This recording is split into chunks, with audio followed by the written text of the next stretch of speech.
जय हिंद साथियों, मैं जयशंकर झा आप सबों को अपने YouTube channel career point Nawada में स्वागत करता हूं। आज मैं आप सबों के लिए एक ऐसा वीडियो लेकर आया हूं, इस टॉपिक पर वीडियो लेकर आया हूं जिससे देखने के बाद आपके आंखों में आंसू होंगे, आपके आंख नम हो जाएंगे।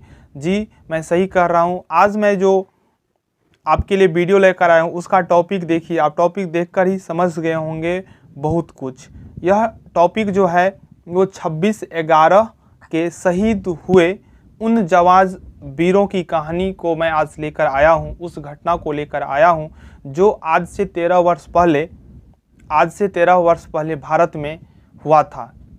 उस घटना को वैसे तो कोई भी भारतीय याद करना नहीं चाहेगा, कोई भी भारतीय उस घटना को याद नहीं करना चाहेगा और भगवान से यही प्रार्थना करेंगे जो हमारे भारत में या कहें तो विश्व में कहीं भी ऐसा घटना कभी घटित ना हो। लेकिन ऐसा घटना जिसे हम किसी विश्व में किसी देश में घटित न होने की प्रार्थना करते हैं, वही घटना हमारे देश भारत में हुआ था आज से 13 वर्ष पहले। आज के ही दिन 26/11/2008 ईस्वी को 26 नवंबर 2008 ईस्वी को हमारे भारत में ऐसा घटना घटित हुआ था जिन्हें हम कभी याद नहीं करना चाहेंगे। और उस घटना में उस आपदा में, उस आतंकवादी हमला में जिस प्रकार से हमारे जाबाज वीर सिपाहियों ने, वीर सैनिकों ने उन आतंकियों से डटकर लोहा लिया था और माँ भारती की सेवा में अपने प्राणों का न्यौछावर कर दिए थे, तो उन वीर सिपाही को हम, उनके कुर्बानी को हम कभी भी भूल नहीं पाएंगे। उस घटना को हम कभी याद नहीं करना चाहेंगे, लेकिन हमारे वीर जवानों की कुर्बानी को हम कभी भूलना भी नहीं चाहेंगे।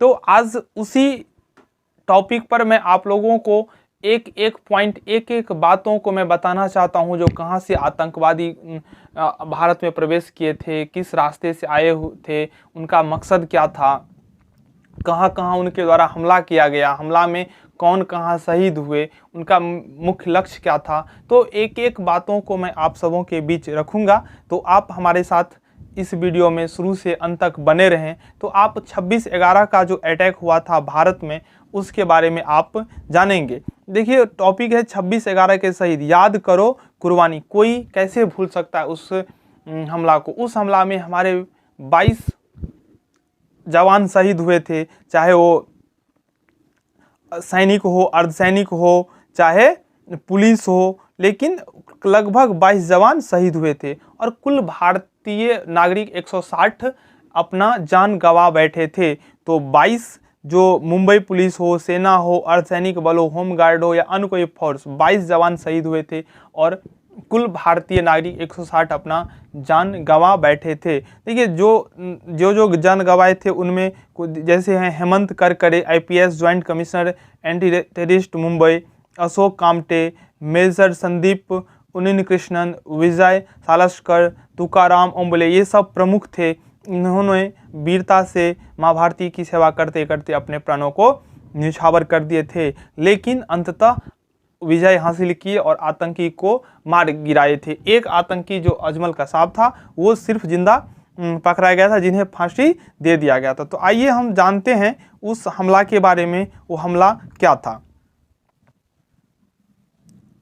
13 साल पहले 26 नवंबर 2008 को हुआ चरमपंथी हमला एक ऐसी पहचान है जिसे मुंबई कभी अपने नाम नहीं करना चाहता था और ना ही करना चाहेगा। लश्कर-ए-तैयबा के प्रशिक्षित और भारी हथियारों से लैस 10 चरमपंथियों ने मुंबई की कई जगहों पर और प्रतिष्ठित इमारतों पर हमला कर दिया था, जो 4 दिन तक चला। मुंबई हमलों में 160 से अधिक लोग मारे गए थे। 13 साल पहले आज ही के दिन यानी कि 26 नवंबर 2008 को चरमपंथी हमला किया था मुंबई के ऊपर में। उन लोगों में से हथियार लैस 10 चरमपंथी थे जो मुंबई के अलग अलग प्रतिष्ठित इमारतों और जगहों पर हमला किया था। यह जो टेररिस्ट अटैक था ये लगभग 4 दिनों तक चला था। 4 दिनों में 160 लोगों का जान गया था और उसके बाद ये हमला को जो हमलेवार थे, आतंकी थे, उन्हें मार गिराया गया था। 9 को तो मार दिया गया, लेकिन एक अजमल कसाब जिंदा बच गए थे, उन्हें जिंदा पकड़ा गया। साल 2009 की 26 नवंबर की उस रात को एकाएक मुंबई की गोलियों की आवाज़ से दहल उठी। यहाँ पे 2008 होगा। 2008 की 26 नवंबर की उस रात को एकाएक मुंबई गोलियों की आवाज़ से दहल उठी। हमलावरों ने मुंबई की 2 5 सितारा होटलों, कहाँ कहाँ उन्होंने अपना आतंक फैलाया, तो मुंबई के 2 5 सितारा होटलों, एक अस्पताल, रेलवे स्टेशनों और एक यहूदी केंद्रों का निशाना बनाया। मैं आज इस वीडियो में सभी जैसे 5 सितारा होटल में कौन सा होटल था, वहाँ पे क्या किया, कौन से रेलवे स्टेशन पे क्या हुआ, घटना हुआ, एक एक जगह का मैं कहानी आप लोगों के बीच रखना चाहूँगा। ये सभी के सभी जो नापाक हरकत था ये पाकिस्तान के द्वारा ही किया गया था। बाद में भारत का प्रत्यारोप को मानने के लिए तैयार नहीं हुआ। भारत के द्वारा जो सबूत दिया गया उन्हें वो माना नहीं, लेकिन ये जो नापाक हरकत था ये पाक के द्वारा ही किया गया था। शुरू में किसी को अंदाज़ा नहीं था, जब घटना घटित हुआ तो किसी को ये अंदाज़ा नहीं था कि इतना बड़ा हमला हुआ, लेकिन धीरे धीरे इस हमले के पैमाने और संजीदगी का अनुमान होना शुरू हुआ। 26 नवंबर की रात में ही आतंकवाद निरोधक दस्ते के प्रमुख हेमंत करकरे समेत मुंबई पुलिस के कई आला अधिकारी भी इस हमले में अपनी जान गंवा बैठे थे। लियोपोल्ड कैफे और छत्रपति शिवाजी टर्मिनस से शुरू हुआ मौत का ये तांडव। ये जो मौत का तांडव हुआ था उसका स्टार्टिंग जो था वो लियोपोल्ड कैफे और छत्रपति शिवाजी टर्मिनस से शुरू हुआ।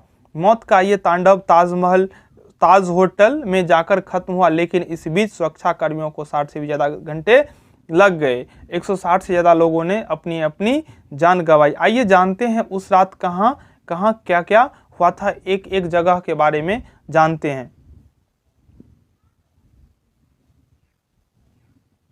26/11 को वास्तव में क्या हुआ था, तो 26/11 को 10 चरमपंथी हमलावरों ने समुद्र के रास्ते मुंबई में प्रवेश करने के बाद समुद्र के रास्ते से उन्होंने मुंबई में प्रवेश किया था। उसके बाद लियोपोल्ड कैफे, CSMT स्टेशन, 2 5 सितारा होटल, ताज और ओबेराय और नरीमन हाउस पर हमला किया था। चरमपंथी और पुलिस के बीच करीब 60 घंटे से अधिक समय तक संघर्ष चलता रहा। इस संघर्ष में हेमंत करकरे, अशोक कामटे, विजय सालस्कर के अलावा हेड कांस्टेबल तुकाराम ओम्बले और NSG कमांडो मेजर संदीप उन्नी कृष्णन सहित 160 से अधिक लोग मारे गए थे। 10 हमलावरों में से केवल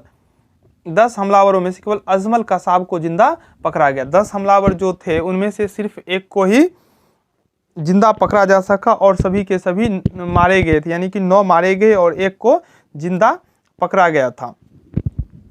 और अजमल कसाब को भी पुणे के यरवादा सेंट्रल जेल में 21 नवंबर 2012 को फांसी दे दिया गया था।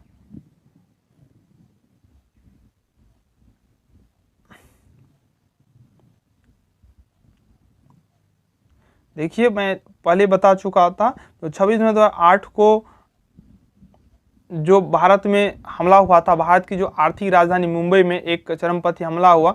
इस हमले में 160 से ज़्यादा लोगों की मौत हुई थी और इसने पूरे देश को दहला दिया था। हमलों की जांच के दौरान भारत ने आरोप लगाया कि हमले के तार पाकिस्तान से जुड़े थे। वास्तविक बात भी है, लेकिन भारत ने इस हमले के लश्कर-ए-तैयबा के संस्थापक और इससे जुड़े धर्मार्थ संगठन जमात उद दावा के प्रमुख हाफिज सईद की गिरफ्तारी की मांग की थी। भारत ने इस संबंध में पाकिस्तान को कई डोजियर भेजे। इसके आधार पर पाकिस्तान में 7 लोगों को अभियुक्त बनाया गया था।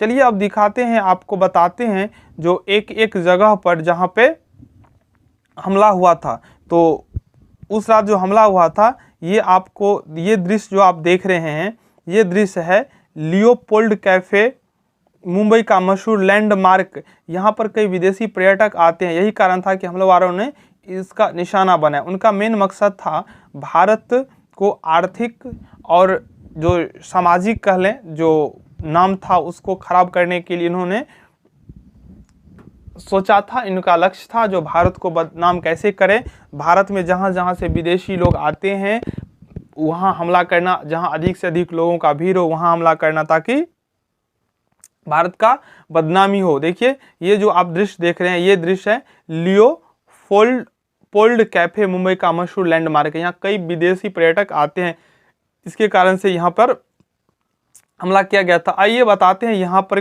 कौन कौन घटना घटित हुआ था। लियोपोल्ड कैफे, मुंबई पुलिस और जांच अधिकारियों की माने, मतलब जो जांच अधिकारी थे उनके द्वारा जो कहा गया था, उनमें उन्होंने कहा था कि हमलावर दो दो गुटों में बटे हुए थे, यानी कि जो 10 आए थे वो दो दो ग्रुप में बटे हुए थे। लियोपोल्ड कैफे में पहुंचे दो हमलावरों ने अंधाधुंध गोलियां चलाई। अंधाधुंध गोलियां चलाने का अर्थ हुआ जो किसी को देखा नहीं, कौन है नहीं है, अंधाधुंध गोलियां बरसाने लगे। इस कैफे में ज्यादातर विदेशी आते हैं। विदेशी पर्यटकों के बीच यह कैफे काफी लोकप्रिय है। इससे पहले ही वहां मौजूद लोग कुछ समझ पाते, हमलावरों ने जमकर गोलियां चलाई और वहां से निकलते बने। यानी कि इस जगह पे आके हमलावरों के जो 10 थे उनमें से 2 अंधाधुंध गोलियां बरसाई।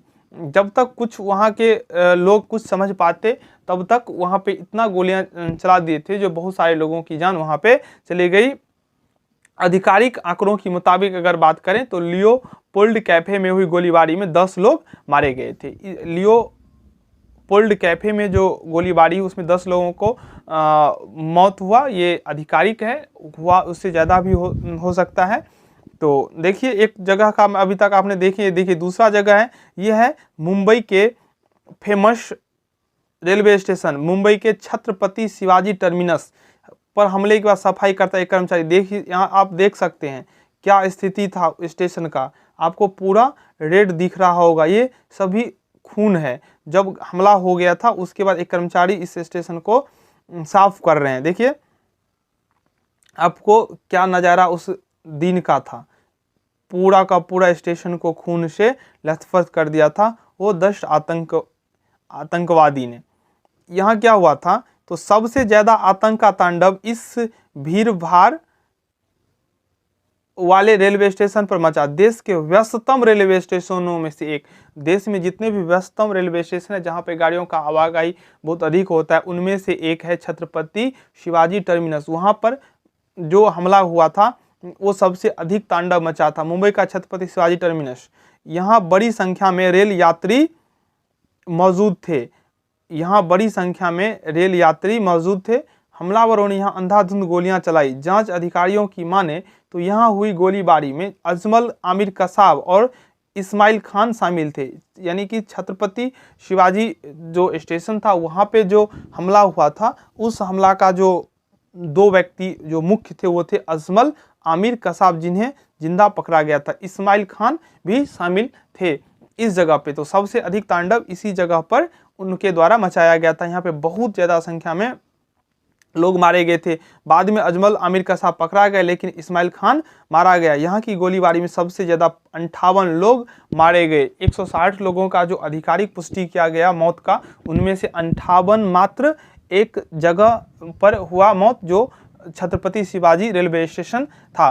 तो आप जान ही गए होंगे जो उनका जो दूसरा लक्ष्य था वो था छत्रपति शिवाजी रेलवे स्टेशन, जहां पे उन्होंने नरसंहार कर दिया। 58 लोगों को कुछ ही सेकेंड में मार दिए। और कितने लोग थे वहां पे? सिर्फ 10 लोग आए थे, 2 ग्रुप में बट गया और अलग अलग जगह पे जाके इन्होंने अपना आतंक मचा दिया। 10 में से 9 तो मारे गए लेकिन एक जिंदा पकड़ा गया, अजमल कसाब, जिन्हें फांसी दे दिया गया।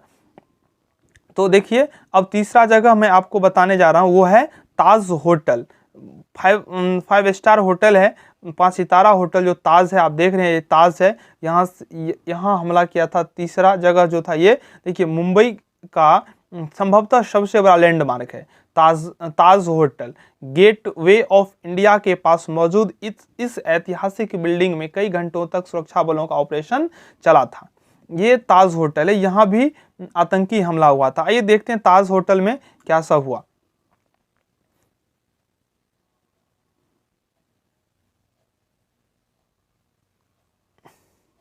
ताज होटल के गुंबद में लगी आग आज भी लोगों के मन मस्तिष्क पर छाई हुई है। देखिए ये आप देख रहे हैं, ये जो उस दिन का दृश्य है, देख रहे हैं आप, कितना धुआं दिख रहा होगा आपको। इसको इतना क्षति हुआ था, ये मरम्मत कराने में करोड़ों खर्च आ गया था। तो मुंबई का जो एक लैंडमार्क है वो ताज होटल है। तो ताज होटल के गुंबद में लगी आग आज भी लोगों के मन मस्तिष्क पर छाई हुई है। गोलीबारी और धमाकों के बीच मुंबई की आन बान शान ताजमहल होटल की आग लोग शायद ही भूल पाएं उस दिन का जो भयावह स्थिति। ये इमारत 105 साल पुरानी है। ताज होटल जो है वो 105 साल पुरानी है। गेटवे ऑफ इंडिया के पास स्थित ताज होटल विदेशी पर्यटकों में काफ़ी लोकप्रिय है। यहाँ से समुद्र का नज़ारा भी दिखाई देता है। होटल पर जब हमला हुआ तो वहाँ रात के खाने का समय था और बहुत सारे लोग वहाँ इकट्ठा थे कि तभी अचानक अंधाधुंध गोलियां चलने लगी। सरकारी आंकड़ों की माने तो ताज होटल में 31 लोग मारे गए और 4 हमलावरों को सुरक्षा कर्मियों ने मार दिया। ताज होटल में 31 लोग मारे गए थे। छत्रपति शिवाजी रेलवे स्टेशन पर 58 और ताज होटल में 31 लोग मारे गए और 4 हमलावरों को सुरक्षा कर्मियों ने मार दिया। 4 हमलावरों ने सुरक्षा कर्मियों को मार दिया, यानी कि वहां पे जो सुरक्षा कर्मी मौजूद थे उन्हें मार दिया गया। ये दृश्य था ताज होटल का। अब देखते हैं ओबेरॉय होटल पर क्या हुआ था। ओबेरॉय होटल भी जाना माना होटल है भारत का। ओबेरॉय होटल व्यापारिक तबके के बीच काफ़ी लोकप्रिय है। इस होटल में भी हमलावर ढेर सारे गोला बारूद के साथ घुसे थे। माना जाता है कि उस समय उस होटल में 350 से ज़्यादा लोग मौजूद थे। यहाँ हमलावरों ने कई लोगों को बंधक भी बना लिया। राष्ट्रीय सुरक्षा गार्ड के जवानों ने यहाँ दोनों हमलावरों को मार दिया, यानी कि राष्ट्रीय सुरक्षा गार्ड के जो जवान थे उस जगह पे तो दो दो करके ग्रुप में बटा हुआ था, अलग अलग जगह पे एक ही साथ हमला कर दिया था। तो वहाँ के जो सुरक्षा गार्ड थे जवानों को हमलावरों को मार दिया, वहाँ के जो जवान थे वो हमलावरों को मार दिया। अब आइए देखते हैं कामा अस्पताल में क्या हुआ था। मैं आप लोगों से सिर्फ इतना ही रिक्वेस्ट करूंगा, जो वीडियो देख रहे हैं तो एक जय हिंद आप जरूर उन वीरों के लिए लिख दें कमेंट में। मैं आपको सब्सक्राइब करने के लिए आज नहीं कहूँगा, क्योंकि आप जान ही रहे हैं जो अभी मैं जिस घटना का बात कर रहा हूँ वो घटना कितना ही दुखद और निंदनीय था। लेकिन वो पाक जो है वो हमेशा ऐसा कार्य करने के लिए प्रेरित रहता है और हमेशा तैयार रहता है। तो हमारे जो वीर सिपाही है जो अभी भी जम्मू कश्मीर में अलग अलग जगह पे खड़े हैं, तो उनके समर्थन में और जो शहीद हो गए भारत माँ को सेवा में, उनके लिए आप एक जय हिंद कमेंट में ज़रूर लिख दें। जो इस वीडियो को देख रहे हैं जय हिंद ज़रूर लिखें। देखिए अब बता रहा हूँ मैं कामा अस्पताल। कामा अस्पताल एक चैरिटेबल अस्पताल है। इसका निर्माण एक अमीर व्यापारी ने 1880 में कराया था। ये कामा अस्पताल के बारे में मैं अभी बता रहा हूँ। कामा अस्पताल एक चैरिटेबल अस्पताल है। इसका निर्माण एक अमीर व्यापारी ने 1880 में कराया था। मुंबई पुलिस की माने तो 4 हमलावरों ने एक पुलिस वैन को अगवा कर लिया। यहाँ पे क्या हुआ था, तो मुंबई पुलिस की अगर बात माने तो उनका कहना है कि 4 हमलावरों ने एक पुलिस वैन को अगवा कर लिया और उसके बाद लगातार गोलियां चलाते रहे। इसी क्रम में वे कामा अस्पताल में भी घुसे। कामा अस्पताल के बाहर ही मुठभेड़ के दौरान आतंकवाद निरोधक दस्ते के प्रमुख हेमंत करकरे, मुंबई पुलिस के अशोक कामटे और विजय सालस्कर मारे गए। यानी कि इस अस्पताल के बाहर ही इन तीनों का मुठभेड़ में ये तीनों शहीद हो गए। ये था कामा अस्पताल का बात, वहाँ पे क्या घटना घटित हुई। अब आइए देखते हैं ये जो घटना हुआ नरीमन हाउस पर हुआ था। ये बहुत ही दर्दनीय घटना है, क्योंकि आप ये इस बच्चों को देख रहे होंगे। इस घटना में इनके माता और पिता दोनों मृत्यु को प्राप्त किए थे, बस ये बच्चा एक बच गया था। ये दृश्य नरीमन हाउस पर हुए हमलों में बचे 2 साल के मोसे होल्टसबर्ग की तस्वीर काफ़ी चर्चित रही। मोसे के माता पिता हमले में मारे गए थे। ये जो बच्चा को आप देख रहे हैं इसके माता पिता उस हमला में मारे गए थे, बस ये बच्चा बच गया था। नरीमन हाउस इसके अलावा हमलावरों ने नरीमन हाउस को भी निशाना, यानी कि इससे पहले आप लोगों को बताया चुका है कहाँ कहाँ उन्होंने हमला किया, उन सभी के साथ साथ नरीमन हाउस को भी निशाना बनाया। नरीमन हाउस चाबर लुबाविच सेंटर के नाम से भी जाना जाता है। चाबार लुबाविच सेंटर के नाम से भी जाना जाता है। नरीमन हाउस में भी हमलावरों ने कई लोगों को बंधक बनाया था। जिस इमारत में हमलावर घुसे थे वह यहूदियों की मदद करने के लिए बनाया गया एक सेंटर था, जहां यहूदी पर्यटक भी अक्सर ठहरते थे। इस सेंटर में यहूदी धर्म ग्रंथों की बड़ी लाइब्रेरी और उपासना गृह भी है। यहाँ एनएसजी कमांडो को कार्रवाई करने के लिए हेलीकॉप्टर से बगल वाली इमारत में उतरना पड़ा था। जब यहाँ पे आतंकवादी ने हमला करना स्टार्ट किया तो एनएसजी कमांडो को यहाँ पे आकर उनका मुकाबला करना पड़ा। कार्रवाई हुई और हमलावर मारे भी गए, लेकिन किसी भी बंधक को बचाया नहीं जा सका। जितने बंधक थे सभी के सभी मारे गए। यहाँ 7 लोग और 2 हमलावर मारे गए। 2-2 करके तो ग्रुप में बटा ही था 10, और अलग अलग जगह पे दोनों हमला कर 2-2 करके हमला कर रहे थे। चाबर हाउस पर हुए हमलों में इसके संचालन करने वाले गेवरील और उनकी पत्नी रिबिका भी मारे गए थे। उनका 2 साल का जो बेटा मूसे वो बच गया था। यहाँ हुए हमले में 6 यहूदी मारे गए थे। तो ये था 26/11 का जो घटना घटित हुआ था उसका ये दुखद कहानी। कहाँ कहाँ क्या क्या हमला क्या था, तो आप उन हमला में शहीद हुए सभी लोगों के प्रति और उनमें शहीद हुए सिपाही सैनिक के लिए कम से कम आप जय हिंद लिख दें। यही उन लोगों के लिए सच्ची श्रद्धांजलि होगा। हम प्रत्येक वर्ष हम सभी भारतीयों इस दिन को काला दिवस के रूप में मनाते हैं, और जिन्होंने अपना प्राण गंवाया था उन्हें उनके शांति के लिए ईश्वर से प्रार्थना करते हैं। तो इसी के साथ उस हमला की कहानी खत्म हुआ। जय हिंद, जय भारत।